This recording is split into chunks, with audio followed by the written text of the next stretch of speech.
Hi friends, welcome to VJTech 360.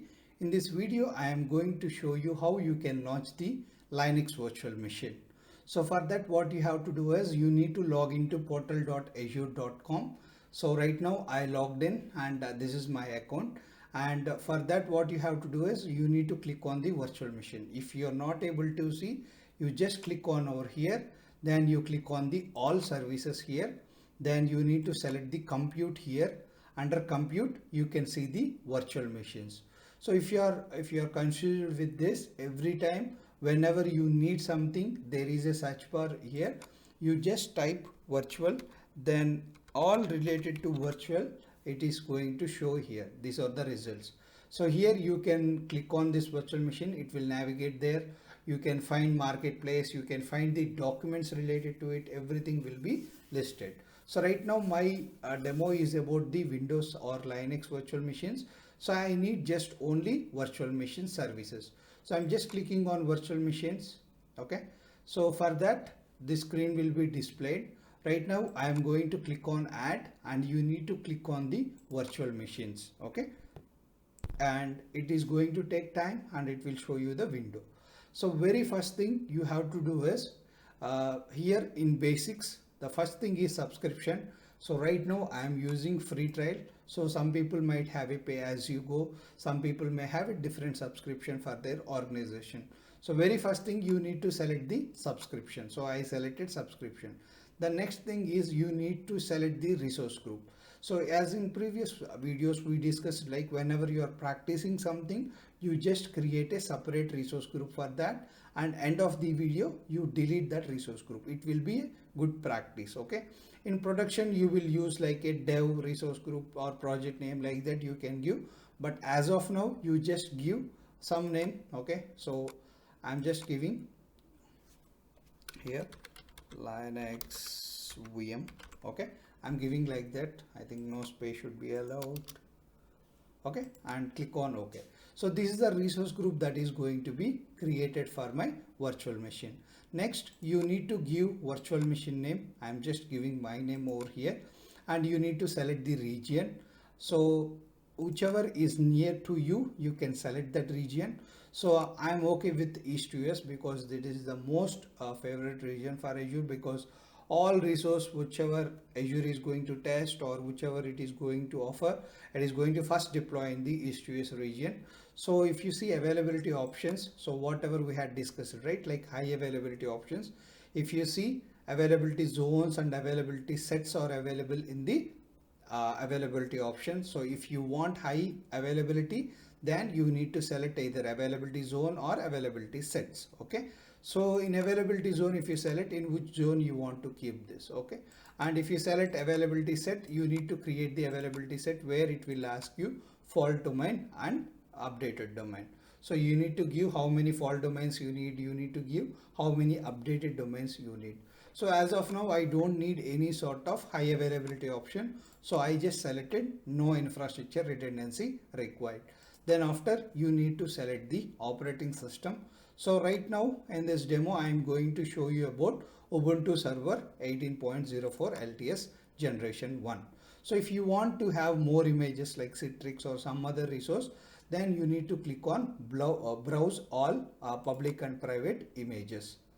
So here you will find lot of like Ubuntu is there, OpenVM is there, like that. So Citrix is there. So like that you can purchase from them. If it is open source, it is available for free and you can browse them. But right now, so Ubuntu server is available here. I'm just clicking over here. And next thing is spot instances. So these are the unused instances in that particular region or rack. So they will available for a cheaper rate. Okay, so you can save lot of money by using Azure Spot instances. So whenever a client is telling like I don't want any sort of redundancy about my infrastructure, I need to minimize all my expenses, then you can suggest them a Azure Spot instances. If you hand over here, you can see Azure Spot offers unused Azure capacity at a discounted rated. Okay, discount rate they will go on what basis? On demand compared to on demand. If on demand is like 10 rupees or or very high, then you Azure Spot will be like 1 rupee. Okay, in such a way you will get the discount. You will get around 75 to 85 percentage, like that around discount you will get. Okay, and workload should be tolerant to infrastructure loss, because if the bid value, so for spot instances what you have to do is you need to bid certain value. Okay, if Azure is getting more value than your bid value, then they will take back the resource of this particular virtual machine. That's why your application ensure that it is a tolerant to infrastructure loss, as Azure may recall capacity for pay as you go workloads. If they are getting higher amount, obviously they has to sell them, they has to earn, right? That's why they used to do.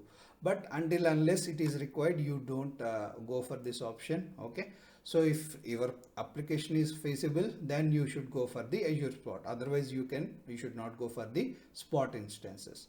And you need to select the size. So whatever we had discussed earlier, so these all will be listed over here. If I click on select size, then you can see general purpose, memory optimized, all the instances here. Okay, and you can see the series numbers here. Okay, so right now if you click on N series, you can see these are GPU optimized, and if you click D series, these are general purpose. If you click E series, these are memory optimized, and if you click on D series, these are like different. Okay, and if you see non-premium storage virtual machines, like these are very normal, we call. Okay, so if you want to add filter like RAM, I need 4 GB, 8 GB, 16 GB, you can filter them. Or you have how many virtual machines, like 2 virtual core CPUs or 4 virtual 8, you can select that. In such a way you can select and you can do it. So when it comes to free tier, only one virtual machine or sorry, one VM size they will give for free. I think that is one B1S. So right now what I do is I will select the 4 GB RAM. Okay, and I will give you this demo, which is B2S. Okay, I'm going to select that one as well. And once you selected any sort of size, it is going to calculate the cost. If you see, it is going to be 2007 rupees 21 paise per month. Okay, for using this virtual machine for month, you need to pay this. So don't worry about that, this is just a demo rate. I'm just taking the higher amount. Otherwise, according to your needs, you can take. So for Ubuntu, you have two options. One is SSH public key or password. So password is very flexible, so I'm going to choose that only. I'm going to give my name and I'm going to provide my password. Okay, ensure you give very strong password.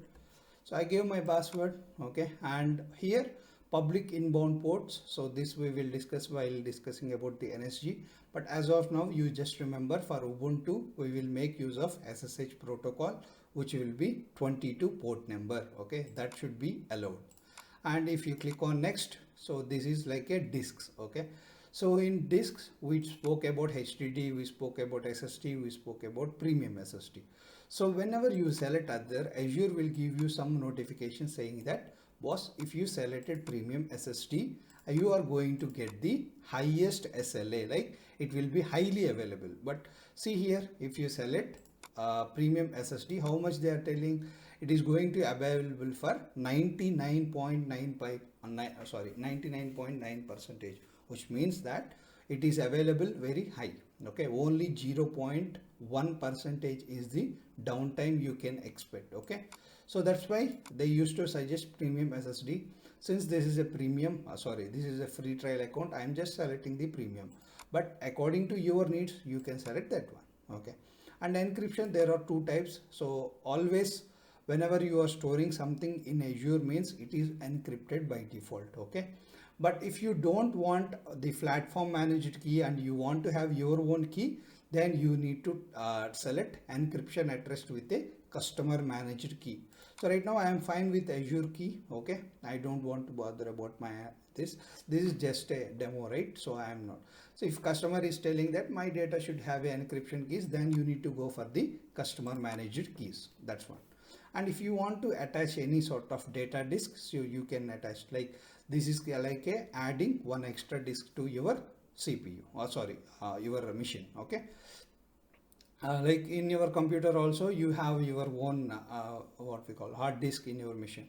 When you want extra, what you do, like you will attach the extra hard disk, right? Same thing, you will, this will be helpful. Those are called as a data disk. So no worries, we will discuss about this data disk and what is this operation system disk about in next videos. So whenever we are discussing about the storage, I will discuss about this. And if you click on networking, in networking it is going to create the virtual network. So by default what it do is, so if you see basic, in basic resource group name I gave Linux VM. So in here also it is going to take that and it will keep hyphen and vnet, like that it is going to create the subnet, like that it going to create the new public IP address. Okay, so this we will discuss while discussing about the virtual networks. Okay, don't worry about that. You right now you just remember it is going to create a one virtual network, and it is going to create a one subnet, and it is having a public IP address. Okay, that is enough. And select inbound ports, whatever ports you want to allow you can select. So as we discussed, for Linux or Ubuntu and all, so we should allow SSH protocol. So I just allowed inbound SSH here, and which is a port 22. You just remember that one and it is enough. So load balancing we need not to bother right now. And if you click on managed, so enable basic plan for free. So this is S. So this is just a security center. This is another service provided by the Azure. Okay, which will be useful for the threat protection. Don't bother about that. You just select no and disable all. So off, no worries. So whenever you are going for advanced certification, you will learn all those.